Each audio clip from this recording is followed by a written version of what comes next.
दोस्तों, आज की इस वीडियो में हम बात करने वाले हैं अनुच्छेद 19 से लेके 22 तक के बारे में। ये हमारा दूसरा मौलिक अधिकार स्वतंत्रता का अधिकार के बारे में हम आज की इस वीडियो में हम चर्चा करेंगे। इससे पहले की वीडियो में मैंने 1 से लेकर 18 तक अनुच्छेदों की चर्चा कर रखी है। शुरुआत करते हैं आज की इस वीडियो की अनुच्छेद 19 से। अनुच्छेद 19 में क्या कहता है? तो अनुच्छेद 19 में स्वतंत्रता के 6 अधिकारों का वर्णन किया गया है। वो कौन कौन से? अनुच्छेद 1 में अभिव्यक्ति की स्वतंत्रता दी गई है। अनुच्छेद 1 में अभिव्यक्ति की स्वतंत्रता। दूसरा दिया गया है सम्मेलन करने की स्वतंत्रता, सम्मेलन की स्वतंत्रता। तीसरी दी गई है संघ बनाने की स्वतंत्रता। चौथी दी गई है संचरण की स्वतंत्रता। पांचवी दी गई है निवास करने की और बसने की स्वतंत्रता। और छठी दी गई है, पहले संपत्ति का भी स्वतंत्रता के अधिकार में एक था, लेकिन इस संपत्ति के अधिकार को 44वें संविधान संशोधन के द्वारा हटा दिया गया 1978 में, और उसको हटाने के बाद एक व्यापार की स्वतंत्रता बची है इसमें। तो ये 6 अधिकारों की आर्टिकल 19 बात करता है। अनुच्छेद 19 जो है वो 6 इन स्वतंत्रता के अधिकारों को हमें देता है। सबसे पहले अभिव्यक्ति की स्वतंत्रता। अभिव्यक्ति का अर्थ क्या होता है? यानी एक्सप्रेशन, यानी एक्सप्रेस करना, अपने विचारों को व्यक्त करना। अभिव्यक्ति की स्वतंत्रता ये होती है कि अगर कोई व्यक्ति चाहे, आप स्वतंत्र देश में रहते हैं, अगर कोई आपको कुछ भी बोलने का अधिकार है, बशर्ते मर्यादा में रह के, अपनी सीमा में रह के, गरिमा का पालन करते हुए। अभिव्यक्ति की स्वतंत्रता कहती है कि आप अभी हाल ही में आपने एक कैंपेन चालू किया था जिसमें हर घर तिरंगा का कैंपेन था, उसमें आप तिरंगा अपने घर में फहरा रहे थे। वो जो कैंपेन था वो अभिव्यक्ति की स्वतंत्रता के तहत ही बनाया गया था। दूसरी बात, इसमें आरटीआई भी आता है।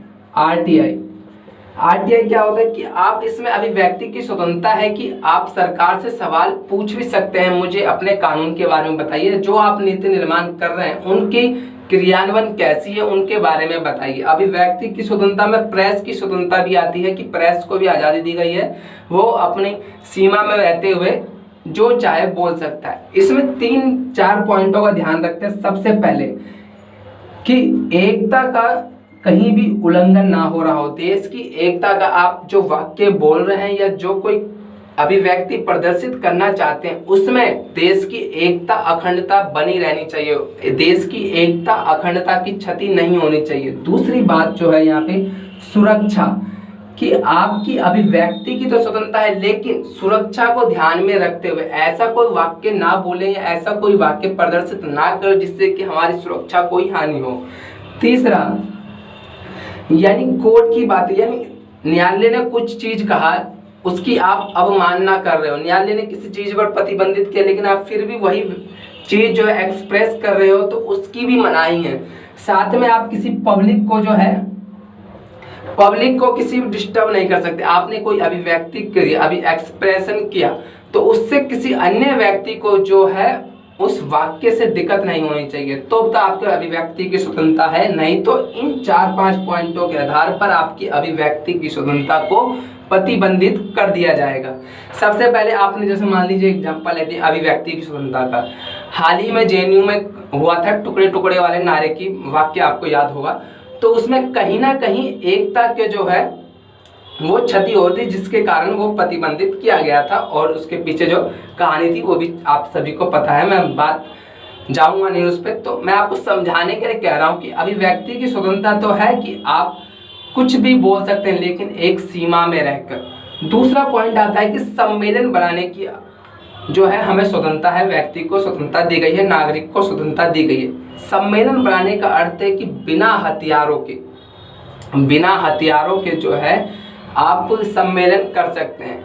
फिर इसमें भी 4 पॉइंट ध्यान रखनी चाहिए है कि देश की एकता अखंडता का नुकसान ना हो, देश की सुरक्षा कहीं वो ना हो, पब्लिक परेशान ना हो, कोर्ट की अवमानना ना हो, यातायात जो सिस्टम है सम्मेलन के अंतर्गत यातायात की भी जो है असुविधा ना हो लोगों को। अगर ये 4 पॉइंट सब सही है फिर आपको जो है सम्मेलन बनाने की भी स्वतंत्रता है कि आप देश में कहीं भी जाके सम्मेलन कर सकते हैं, आप किसी को भी संबोधित कर सकते हैं। तीसरी बात आती है यहाँ पे संघ बनाने की, जो है आपको स्वतंत्रता देता है अनुच्छेद 19। यानी आप कहीं भी संगठन बना सकते हैं देश के अंतर्गत। आप उस संगठन में वही 4 बातें जो मेन हैं, एकता, सुरक्षा, कोर्ट की बातें, यातायात साधन और पब्लिक को किसी भी प्रकार से दिक्कत नहीं होनी चाहिए। अब आपने कोई ऐसा संगठन बना दिया जो देश की सुरक्षा के लिए ही नुकसानदेह है, तो वो जो सुरक्षा के लिए अगर नुकसानदेह है तो वो प्रतिबंधित कर दिया जाएगा सरकार के द्वारा, पुलिस कर्मचारियों के द्वारा। तीसरी चौथी बात आती है कि आप कहीं भी देश के अंतर्गत घूम सकते हैं, आपको घूमने की पूरी आज़ादी दी जाती है अनुच्छेद 19 के पैरा 5 के द्वारा, 4 के द्वारा जो है आपको कहीं भी किसी भी देश में घूम सकते हैं आप, यहाँ तक कि आप विदेशों में भी भ्रमण कर सकते हैं। शर्त इतनी है कि देश की एकता को नुकसान ना हो, देश की सुरक्षा परेशान ना हो, साथ में जो कोर्ट की जो गरिमा है वो बनी रहे, इन सब का ध्यान रखते हैं। कहीं कहीं पे जो है घूमने फिरने की मनाही कर रखी है, जैसे कि जनजातीय क्षेत्र के अंतर्गत, जनजातीय क्षेत्र में उनकी सुरक्षा को ध्यान में रखते हुए जो है वो मना कर रखा है कि यहाँ पे आम व्यक्ति नहीं जाएंगे। अब जो एग्जाम्पल के लिए आप समझिए कि आप घूमने फिरने की आज़ादी है, आपने बोला कि मैं भारत पाकिस्तान के बॉर्डर पर जाके घूमना चाहता हूँ, तो क्या आपको घूमने की आज़ादी दी जाएगी? नहीं, क्योंकि वो सुरक्षा की दृष्टि से बेहद संवेदनशील इलाका माना जाता है, इसलिए वहां पे आपको मनाही कर दी जाएगी। घूमने फिरने की इजाजत है, लेकिन 4-5 पॉइंट को ध्यान में रखते हुए। अब आते हैं निवास करने और बसने की स्वतंत्रता। आप देश के अंतर्गत कहीं भी जाके रह सकते हैं। निवास का मतलब ये होता है कि कुछ दिनों के लिए रहना, और बसने का मतलब वहां पे संपत्ति खरीद के रहना। निवास यानी आप 2-4 महीने आपको अच्छा लगा, आपने कहीं रूम लिया और आप रहने चालू कर दिए, निवास। और बसने का मतलब वहां पे आपने अपनी संपत्ति बढ़ाई, अपनी संपत्ति का अर्जन चालू किया, तो उसे कहते हैं बसना। तो आप बस सकते हैं, रह सकते हैं। पहले अनुच्छेद 70 के तहत जो था जम्मू कश्मीर में मनाई थी, लेकिन अब आप जम्मू कश्मीर से लेकर कन्याकुमारी तक जहां दिल चाहे आप भारत के अंतर्गत निवास कर सकते हैं, बस सकते हैं। और आखिरी आता है व्यापार। आपको व्यापार की स्वतंत्रता दी गई है कि आप कोई सा भी व्यापार, कोई भी पेशा चुन सकते हैं। पहले के ज़माने में क्या था कि नाई जो थे वो नाई का ही काम करते थे, लेकिन आज के ज़माने में क्या है कि जो नाई थे ना वो ऑटो चला रहे, और जो ऑटो पहले चलाते थे वो नाई का काम कर रहे हैं। तो यानी भारत देश के अंतर्गत आप कोई भी पैसा, कोई भी व्यापार को आप अपना जीविका अर्जन करने के लिए चुन सकते हैं, इसके लिए किसी भी प्रकार की कोई मनाही नहीं है। लेकिन 19 में आर्टिकल 19 आपका तभी तक रहेगा जब तक इन 4-5 पॉइंटों को ध्यान में रखना। देश की एकता को नुकसान नहीं होना चाहिए, सुरक्षा की दृष्टि से, संवेदनशील दृष्टि से सही होना चाहिए, साथ में पब्लिक को दिक्कत नहीं होनी चाहिए। क्योंकि स्वतंत्रता का अर्थ क्या होता है? स्वतंत्रता का अर्थ होता है कि दूसरों की स्वतंत्रता को बिना हानि पहुंचाते हुए अपनी स्वतंत्रता का आनंद लेना ही जो है वो असली स्वतंत्रता कहलाती है। क्योंकि अगर आप बोले मैं स्वतंत्र हूँ, मैं कहीं भी आने जाने की परमिशन है, तो आपको संवेदनशील इलाके में थोड़ा दिया जाएगा जाने के लिए, क्योंकि वहाँ पे कुछ सुरक्षा की दृष्टि से मायने हैं, दृष्टिकोण है, कुछ पाबंदियां हैं जिनका पालन करना अनिवार्य है। तो इन सब चीज़ों का ध्यान रखना पड़ेगा। अनुच्छेद 19 को जो है वो संविधान की रीढ़ की हड्डी भी माना जाता है। तो ये बात होगा। बात कर लेते हैं अनुच्छेद 20 की। आर्टिकल 20 क्या कहता है? तो आर्टिकल 20 कहता है कि दोषसिद्ध व्यक्तियों के लिए संरक्षण, दोषसिद्ध व्यक्ति के लिए संरक्षण।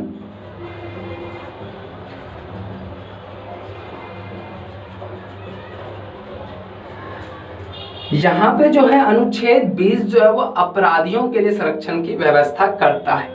सबसे पहली बात तो इसके अंतर्गत ये कही गई है, 3 पॉइंट अनुच्छेद 20 में सबसे महत्वपूर्ण है। सबसे महत्वपूर्ण है अनुच्छेद 20 के अंदर कि अगर किसी व्यक्ति को जब तक विधि प्रक्रिया के द्वारा यानी कानून की प्रक्रिया के द्वारा अगर अपराधी घोषित नहीं किया जाता, तब तक जो समाज है उसको अपराधी नहीं मानेगी। क्योंकि हमारे देश में ये बहुत पहले के वक्त में क्या था, बहुत ज़्यादा होता था कि एफआईआर दर्ज हुई नहीं उसको अपराधी मान लिया जाता था। तो इसको खत्म करने के लिए कहा गया जब तक कि विधि प्रक्रिया के द्वारा उसको आपराधिक नहीं माना जाता, कोई सजा नहीं दी जाती, तब तक उसको अपराधी नहीं माना जाएगा। दूसरी चीज इसमें जो कही गई है वो ये कही गई है कि एक सजा के लिए दोबारा सजा नहीं दी जाएगी। यानी आपने कई पिक्चरों में डायलॉग देखा होगा कि मैं चाहे 1 खून करूँ चाहे 10 खून, सजा तो एक ही मिलनी। तो यहाँ पे वो जो बॉलीवुड वाले वाक्य बोलते हैं वो काफ़ी ज़्यादा गलत है, क्योंकि यहाँ पे एक सजा के लिए दोबारा सजा, एक जुर्म के लिए दोबारा सजा नहीं मिलेगी का तात्पर्य है कि आपने अगर एक व्यक्ति का मर्डर किया और आपने 5 साल की सजा, 7 साल की सजा जो है वो आपने काट ली, उसके बाद पुनः कोर्ट आपसे ये नहीं कहेगा कि आपने उस व्यक्ति का मर्डर किया था, आप जो है दोबारा सजा काटिए। यानी एक व्यक्ति को एक अपराध के लिए सिर्फ एक ही सजा दी जाएगी, दोबारा दंडित नहीं किया जा सकता। और आप जो बॉलीवुड में वाक्य सुनते हैं कि चाहे मैं 1 खून करूं चाहे 10 खून, उसका मतलब ये हुआ कि आपको सजा ज़्यादा मिल सकती है। क्यों? क्योंकि अगर आपने 1 खून किया तो 1 FIR दर्ज होगी और दूसरा खून किया तो 2 FIR, यानी FIR की जितनी सीमा बढ़ेगी उतना आपकी जो है सजा का दायरा बढ़ता चला जाएगा, उतनी आपके ऊपर धाराएं जुड़ती चली जाएगी। तो ये दूसरी बात कही गई। और तीसरी बात इसमें ये कही गई कि अपने विरुद्ध गवाही की मनाही है इसके अंतर्गत, कि अपने विरुद्ध को किसी भी प्रकार के दबाव में वो गवाही नहीं दे सकता। और इसलिए जो है आप देखते होंगे जो पुलिस के द्वारा बयान है वो कोर्ट में मान्य नहीं होता है। तो ये 3 बातें इसमें बहुत ज़्यादा महत्वपूर्ण है। अनुच्छेद 20 के अंतर्गत सबसे पहले क्या कि किसी भी व्यक्ति को जो है अपराधी तब तक नहीं माना जाए जब तक अपराध सिद्ध ना हो। दूसरी बात, किसी भी व्यक्ति को एक अपराध के लिए 2 बार सजा नहीं दी जाएगी। और तीसरी बात की अपने विरुद्ध जो है बयान के लिए मजबूर नहीं किया जा सकता। तो ये बात हो गई अनुच्छेद 20 के अंतर्गत। अब बात कर लेते हैं अनुच्छेद 21 क्या कहता है। अनुच्छेद 21 क्या कहता है? तो अनुच्छेद 21 कहता है प्राण एवं दैहिक स्वतंत्रता। ये क्या होता है? ये आर्टिकल जो है 21 अनुच्छेद 21 सीधा सीधा ये कहता है कि व्यक्ति को जीवन जीने का अधिकार है, प्रतिष्ठित जीवन जीने का अधिकार है हर व्यक्ति को। इसके अंतर्गत 3 से 4 पॉइंट है जो वो सबसे ज्यादा महत्वपूर्ण है अनुच्छेद 21 के अंतर्गत। इसके अंतर्गत सबसे पहला जो पॉइंट है वो ये कहता है कि प्रतिष्ठित जीवन जीने का अधिकार, यानी जीने का अधिकार। और जो दूसरी बात इसमें कही गई है कि पर्यावरण कि साफ और स्वच्छ पर्यावरण में जीने का अधिकार व्यक्ति को है। और तीसरी बात जो कही गई है इसके अंतर्गत हेल्थ को लेकर कही गई है कि व्यक्ति का स्वास्थ्य जो है वो ठीक होना चाहिए, उसको इस बात की स्वतंत्रता है, उसको अनुच्छेद 21 के तहत वो अधिकार दिया गया है कि उसका जो स्वास्थ्य की देखभाल है वो राज्य की जिम्मेवारी है कि उसका स्वास्थ्य देखा जाए। और चौथी बात इसके अंतर्गत ये है निजता का अधिकार मिला हुआ है, यानी प्राइवेसी। क्योंकि हर एक व्यक्ति की एक प्रोफेशनल लाइफ होती है और एक निजी लाइफ होती है। प्रोफेशनल लाइफ से यहाँ पे कोई संबंध नहीं, यहाँ पे निजी लाइफ से संबंध है। व्यक्ति की निजी लाइफ में किसी भी प्रकार का हस्तक्षेप कोई ना करे। जैसे कि कोई व्यक्ति अपने दोस्त से फोन पे बात करता है तो उसकी फोन टैपिंग ना करे, उसकी बातें जो वाक्य जो सुने ना कोई अन्य व्यक्ति, ये है प्राइवेसी। आप अपने फोन में पासवर्ड लगाते हैं, कौन से अधिकार के तहत लगाते हैं? तो वो आपके निजता के अधिकार के तहत आप अपने फोन में जो है पासवर्ड सेट करते हैं और किसी अन्य को बताए हुए। तो यह है निजता का अधिकार। तो इन 4 जो है स्तंभ है, क्योंकि ये अनुच्छेद 21 जो है मेनका गांधी के केस में बहुत ज्यादा चर्चा का विषय बना हुआ था। तो ये अधिकार जो है कई बार पेपर में पूछा भी गया है। इसके अंतर्गत प्रतिष्ठित जीवन जीने का अधिकार है कि कोई भी व्यक्ति को जो है वो अपनी मान सम्मान के साथ जीने का अधिकार है। अब यूँ थोड़ी ना कि आप किसी व्यक्ति को नंगा करके रोड पे घुमाओगे, तो ये उसकी स्वतंत्रता का कहीं ना कहीं जो है उसकी दैहिक स्वतंत्रता का जो है अपमान होगा, निजता का, प्राइवेसी का जो है वो अपमान होगा। तो ये सही नहीं है। दूसरी बात की हर व्यक्ति जो है पर्यावरण स्वच्छ और स्वस्थ वायु में सांस लेना चाहता है, क्योंकि कहीं ना कहीं पर्यावरण के द्वारा उसका जो शरीर है वो कहीं ना कहीं दूषित हो रहा है, जो कि स्वास्थ्य के ऊपर उसका प्रभाव पड़ रहा है। और हेल्थ भी लिखा गया है इसके अंतर्गत कि राज्य की जिम्मेवारी है कि वो जो है स्वास्थ्य सुविधाएं मुहैया कराएं। और इसके अंतर्गत एक और प्राइवेसी की बात करी गई है। अनुच्छेद 86वां संविधान संशोधन आपको याद होगा, जो 2002 में किया गया था, इसके अंतर्गत एक और 21 कहा जोड़ा गया था, जिसके अंतर्गत शिक्षा का अधिकार भी लाया गया था 21 का। इसके अंतर्गत 6 से 14 वर्ष की आयु के बच्चों को जो है निःशुल्क शिक्षा की व्यवस्था राज्य करेगा। ये बात इसके अनुच्छेद 21 के अंतर्गत कही गई थी कि 6 से 14 वर्ष की आयु के बच्चों की निःशुल्क शिक्षा की व्यवस्था जो है वो राज्य की जिम्मेवारी है। ये राज्य के नीति निर्देशक तत्व में भी है और एक अलग से मौलिक अधिकार भी है, जो कि हम आगे जानेंगे। अब बात हो गई अनुच्छेद 21 की, अब बात कर लेते हैं अनुच्छेद 22 की। अनुच्छेद 22 क्या कहता है? क्या कहता है? तो निरोध एवं गिरफ्तारी संरक्षण की बात जो है